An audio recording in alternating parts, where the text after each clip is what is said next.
Train से गायब हो गई थी। गायब होने के कुछ दिन बाद वो हरियाणा के गुरुग्राम में रहस्यमयी हाल में पुलिस को वापस मिल गई है।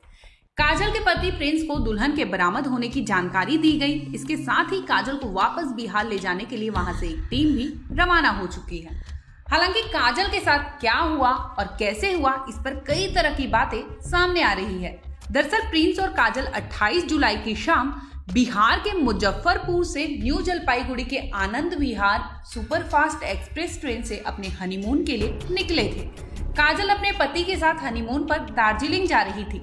तभी किशनगंज में ट्रेन रुकी। ट्रेन के रुकने के बाद प्रिंस की बीवी काजल वॉशरूम चली गई, लेकिन ट्रेन चलने के बाद भी काजल अपनी सीट पर दोबारा वापस ही नहीं लौटी। कुछ देर इंतजार करने के बाद प्रिंस अपनी बीवी को देखने के लिए वॉशरूम भी जाता है, लेकिन काजल वहां भी नहीं मिलती। इसके बाद तो प्रिंस पसीना पसीना होने लगता है। उसे समझ ही नहीं आता कि वो करे तो क्या करे। जैसे तैसे प्रिंस ट्रेन की पूरी बोगी में पत्नी काजल को ढूंढा, लेकिन किसी बोगी में उसका कोई भी पता नहीं चल सका। काफी खोजबीन करने के बाद जब काजल नहीं मिली तो प्रिंस ने रेलवे से न्याय की गुहार लगाई। हनीमून के लिए निकली दुल्हन काजल का ट्रेन के एसी बोगी से गायब होने के बाद से लगातार हड़कंप मचा हुआ था। इसी बीच दुल्हन काजल के बरामद होने की खबर दूल्हे तक पहुंची।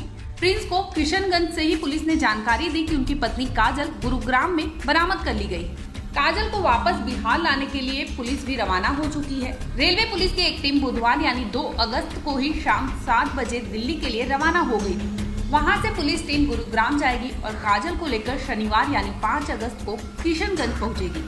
हालांकि काजल किशनगंज से ही गायब हुई थी। ऐसे में रेलवे थाना किशनगंज में ही उसे लेकर प्राथमिकी दर्ज हुई थी। इसलिए इसी थाने से काजल को उसके परिजनों के हवाले किया जाएगा। फिलहाल पुलिस औपचारिक तौर पर यह भी नहीं बता रही कि काजल को किस हालत में कहां से बरामद किया गया। किशनगंज की जीआरपी को प्राथमिकी जानकारी ये मिली कि काजल ने अपने साथ दूसरी लड़कियों के भी होने की जानकारी दी है। वो बार बार अपने बयान बदल रही है, जिसके कारण किशनगंज जीआरपी का कहना है कि उसके आने के बाद ही कुछ भी स्पष्ट हो सकेगा। काजल की तस्वीरें भी सामने आ गई हैं, जिसमें वो गुरुग्राम की पुलिस के साथ दिखाई दे रही है। हालांकि काजल ट्रेन से